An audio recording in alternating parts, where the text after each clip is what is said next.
মুলাই, পুরী বেরিয়ে ফিরে দার্শনিক হয়ে গেলি। হ্যালো গাইস, অন্তর্জনী যাত্রা শেষ করে কিন্তু বাড়ি ফিরে এসছে মুখার্জি পরিবার সুস্থ অবস্থায়। আর আমিও চলে এসেছি সবাইকে দেখাতে মুখার্জি বাড়ির কে কি অবস্থায় রয়েছে সবকিছু জানাবো আজকে আপনাদেরকে। আই শিগগির ক্যামেরা বন্ধ কর, বন্ধ কর। আমরা কিন্তু সবাই ভীষণ ক্লান্ত, এক্ষুনি ফিরেছি। অমনি তুই হাজির হয়ে গেছিস। বারে সবাই যে প্রাণ হাতে করে বসে আছে। তা কার প্রাণটা হাতে করে রেখেছো শুনি? মাসি বুঝতে পারছো না, আমরা মঙ্গল গ্রহ থেকে সুস্থ হয়ে ফিরেছি কিনা সেই জন্য। একদম পাক্কা আছে নতুন কাকু। আমি তো সবাইকে বলে রেখেছি আজকে আমি সবাইকে দেখাবো এই বাড়ির লোকজনরা কেমন আছে। তো আপনারা দেখতেই পাচ্ছেন, তার আগে লাইক কমেন্ট শেয়ারটা একটু করে দিন, তাহলে এ বাড়ির সবাই কিন্তু একদম সুস্থ রয়েছে। খালি মিষ্টি কাকিমণির মাথার চুলগুলো কেমন কম কম লাগছে না? কেন রে, সমুদ্রের জলে আমার চুল কি উঠে গেল? না না না না কাকিমণি না, তুমি তো ঠাম্মির সাথে গেছো। দিন রাত 24টা ঘন্টা অষ্টপ্রহর যদি তোমার কানের সামনে কেউ একই কথা বলতে থাকে, তোমার মাথার চুলগুলো থাকে? তুমি বলো। আরে আর তাছাড়া কিন্তু বাড়ির সবাই সুস্থ রয়েছে। আসলে কি বলো তো, ঠাম্মির একমাত্র আক্রমণের কেন্দ্রবিন্দু তো তুমি। এই তুই গেলি এখান থেকে, যা বলছি যা। শুরু হয়ে গেছে কিন্তু, শুরু হয়ে গেছে। আপনারা কিন্তু দেখতেই পাচ্ছেন লক্ষ্মীমণি দেবীর মোলায়েম কণ্ঠস্বর আপনাদের জন্য ক্যামেরা বন্দি করে রাখলাম। ঠিক আছে, আমি বন্ধ করছি। ওকে ওকে বাই গাইস, ভালো থাকবেন, ভালো রাখবেন। ফিরে আসছি বিস্তারিত খবর নিয়ে। না, আর বিস্তারিত খবর নিয়ে তোমাকে ফিরে আসতে হবে না, তুমি এবার যাও, কেটে পারো, অনেক কাজ আছে আমাদের। পারিসও বটে, প্রচুর রোজগার হচ্ছে না এসব থেকে। কি আর বলবো নতুন কাকু, চাকরি বাকরির যা অবস্থা। এই তো একটা ডিপ্লোমা ইঞ্জিনিয়ারিং কোর্স করে বসে আছি, ইন্টারভিউ দিতে যাচ্ছি। সেখানে গিয়ে সবাই কি বলে জানো? আরে তুমি তো ইনফ্লুয়েন্সার, তুমি তো ব্লগ করো, প্রচুর টাকা কামাও। বলো, যারা ইন্টারভিউ দিতে আসে তারা তো আমাকে জিজ্ঞাসা করেই, সাথে যারা ইন্টারভিউ নেয় নতুন কাকু তারাও জিজ্ঞেস করে যে ব্লগ কি করে করবে, কি করে টাকা কামাবে। জাস্ট ভাবো, এই দুঃখে কিন্তু আমি ইন্টারভিউ দেওয়া একদমই ছেড়ে দিয়েছি। আচ্ছা, বানিয়ে গল্পও ভালো বলতে পারিস তুই। হ্যাঁ এই শোন, আমার কাছে খবর আছে। হ্যাঁ, প্রচুর কামাচ্ছিস, চাকরি করে কি করবি? হ্যাঁ, ভালোই তো কামাচ্ছিস। হ্যাঁ, একদম নজর দেবেন না বাবিলদা, একদম নজর দেবেন না। আমি কিন্তু তাহলে মাকে বলে দেবো যাতে আমাকে কালো টিকা পরে এই বাড়িতে পাঠায়, আর এই যে করে আঙুলটা যাতে কেটে পাঠায়। তাহলে দেখবে তোমাদের কারুর নজর লাগবে না আমার উপরে। না না, তোর সঙ্গে এখন আমাদের বকবক করা যাবে না, অনেক কাজ আছে, দেরি হয়ে যাবে, চান করতে হবে। এই মিঠি শোন, পুরীর প্রসাদটা দিয়ে দে বাবা ফিডলিকে। না, আমি এখন পারছি না মা। এই তুই বাড়ি যা তো, শুধু তোর একার জন্য তো প্রসাদ আনা হয়নি, কাকিমার জন্য আনা হয়েছে। আমি গিয়ে পরে দিয়ে আসবো। তুই এখন কোথায় যাবি প্রসাদ নিয়ে, কার বাড়িতে যাবি, ছবি টবি তুলবি, কি করবি কেউ জানে না। আমি যাব, পরে গিয়ে প্রসাদ দিয়ে আসবো বাড়িতে। যা এখন তুই বাড়ি যা। এই কি বললি কি বললি? শোন, আমার সাথে কিন্তু বেশি পাঙ্গা নিস না। হ্যাঁ, এ আবার কি ভাষা? হ্যাঁ, পাঙ্গা পাঙ্গা দিস নে। কি কিসের পাঙ্গা? বুঝতে পারছিস না? না বলবো বলবো সবাইকে সেদিনের কথাটা। কি বলবি তুই? ওই যে স্টেশনে কি হয়েছিল, কার সাথে কথা বলছিলি, বলবো বলবো বলবো সবাইকে বলবো। বল বল বল। এই কি হচ্ছিল রে? কি? হ্যাঁ, কি হয়েছিল? বল বল, কি হয়েছিল? এই, আমি বিশ্বাসই করি না মিঠি এমন কিছু করতে পারে যাতে ওর এগেনস্টে নালিশ করা যায়। কিরে, ঠিক বলেছি তো? নতুন কাকু, তুমি বরঞ্চ মিঠিকেই জিজ্ঞেস করো। ও যদি আমাকে বলতে বলে আমি বলে দেবো, আর যদি বলে না বলতে আমি একদম স্পিকটি নট, তখনই তোমরা বুঝে নেবে ও কিছু লুকাচ্ছে কি লুকাচ্ছে না। এই খুব খারাপ হচ্ছে কিন্তু। হ্যাঁ ফিডেল দা শোন, এদিকে আয়। ওই দেখো ঘুষ দিচ্ছে আমাকে। দে দে দে, আমি তো এটা নিতেই এ বাড়িতে এসেছি। হ্যাঁ নিয়ে যা, যা এবার বাড়ি চলে যা। ঠিক আছে, পুরীর খাজা। এই রে, আমার না একটা সত্যি সত্যি কাজ আছে বুঝলে। আমাকে তো মা একটা কাজ দিয়ে পাঠিয়েছে, আমাকে তো বাজার থেকে একটা জিনিস আনতে বলেছে, আর সেটা যদি না আনি না আমার পিঠটা আর পিঠে থাকবে না আজকে, বুঝলে। দেখো না, দেখ তোমার মা কয়েক ঘা আচ্ছা করে। এই যা পালা। এই এই শোন শোন, একদম কিন্তু আমার সাথে পাঙ্গা নিবি না। হ্যাঁ, আবার নিচ্ছিস কিন্তু তুই। আরে আশ্চর্য ব্যাপার। আচ্ছা যা, ঠিক আছে, তোকে মাফ করে দিলাম, খাজা দিয়েছিস তো। আচ্ছা নতুন কাকু আসি। হ্যাঁ, টাটা।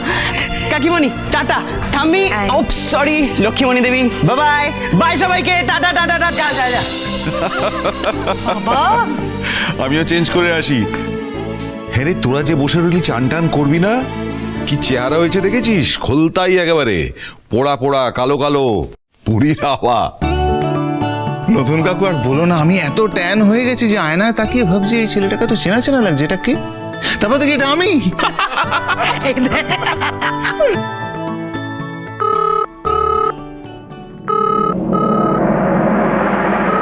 দিদি ভাই, ফোন বাজছে তো। তুমি ধরবে নাকি আমি ধরবো?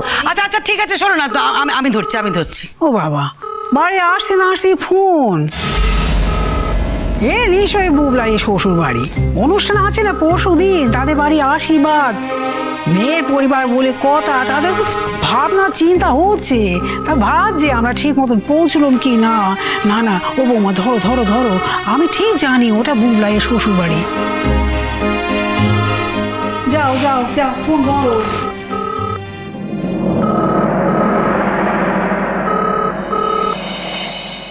হ্যালো, কে বলছেন? আমি আপনার বেয়ান দিদি, বুবলাইয়ের ভাবি শাশুড়ি। হ্যাঁ দিদি বলুন, বুঝতে পেরেছি। এই তো আমার শাশুড়ি মা এক্ষুনি বলছিলেন যে বোধহয় আপনাদের বাড়ির থেকেই ফোন এসেছে। তা পরশুদিন তো মেয়ের আশীর্বাদ, বাড়িতে নিশ্চয়ই ভীষণ ব্যস্ততা। তা তো একটু আছেই দিদি, আশীর্বাদ বলে কথা, একটু তো হবেই না, একটু চাপ তো থাকবেই। আপনারা কিন্তু সবাই আসবেন, হ্যাঁ? আমি সেটা বলার জন্যই ফোন করলাম। ও মা, আমরা আসবো না তা হয়? আমি জানতে চাইছিলাম আশীর্বাদে আপনারা ঠিক কে কে আসবেন? আমরা সবাই যাব, আমাদের বাড়ির সবাই। তবু মানে ওই সবাই বলতে ঠিক কে কে?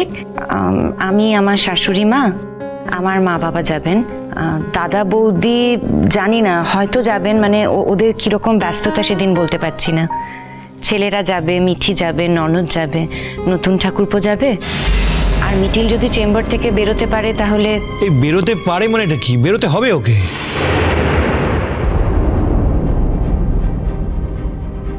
একটা কথা বলছিলাম দিদি, কিছু মনে করবেন না। আসলে আমাদের সবাইকেই তো একটু লৌকিকতা করে চলতে হয়, সমাজে থাকি আমরা, আর সমাজে থাকতে গেলে কিছু নিয়ম কানুনও মেনে চলতে হয়। হ্যাঁ, ঠিক কি বলছেন আমি বুঝতে পারছি না, একটু খুলে বলবেন? না, বলছিলাম আর কি, আপনারা বাড়ির লোকরা আসুন, যতজন ইচ্ছে আসুন, আমাদের কোনো অসুবিধা নেই। কিন্তু কিন্তু না, আমাদের বাড়ির লোকেরাই কিন্তু সবাই যাচ্ছে, বাইরের লোকেরা তো কেউ যাচ্ছে না। না, বলছিলাম আসলে আমাদের বাড়িটা না একটু কনজারভেটিভ, আর আত্মীয় স্বজনরাও একটু সেই রকমই। একটা নিয়ম নীতির মধ্যে দিয়ে আমরা বরাবর বড় হয়েছি, আর শ্বশুর বাড়িতে এসেও দেখছি সেই রকমই। আমাদের বাড়িতে না অত আধুনিকতা চলে না, বুঝেছেন তো? তাই বলছিলাম আপনাদের বাড়িতে যেটা চলে সেটা ঠিক আমাদের বাড়িতে চলে না। ঠিক কি বলতে চাইছেন? মানে এমন কি বিষয় আছে যেটা আমাদের বাড়িতে চলে কিন্তু আপনাদের বাড়িতে চলে না? একটু বুঝিয়ে বলবেন আমাকে। দিদি, কথাটা পাঁচকার না হওয়াই ভালো। আমি চুপি চুপি আপনাকে বলছি, আমিও একজন মেয়ে, আপনিও একজন মেয়ে, আপনি নিশ্চয়ই বুঝতে পারবেন আমি কি বলতে চাইছি। আমি বলছি কি, ওই নতুন বাবু যিনি আপনাদের বাড়িতে থাকেন, মানে যাকে আপনি নতুন ঠাকুরপো বলেন, তিনি যদি না আসেন।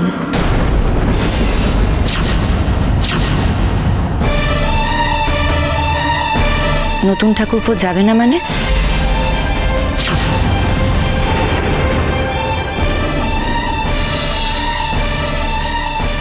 কেন?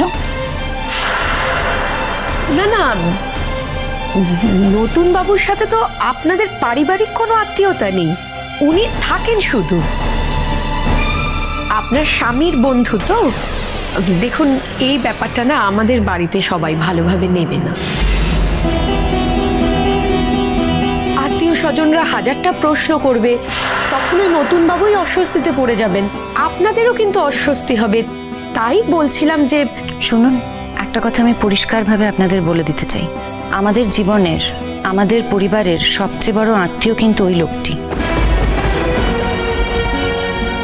আপনি বা আপনার মেয়ে যদি তাকে গ্রহণ করতে না পারেন, তাহলে আমার মনে হয় আমাদের বাড়িতে এই বিয়েটা না দেওয়াই ভালো। চিরসখা হে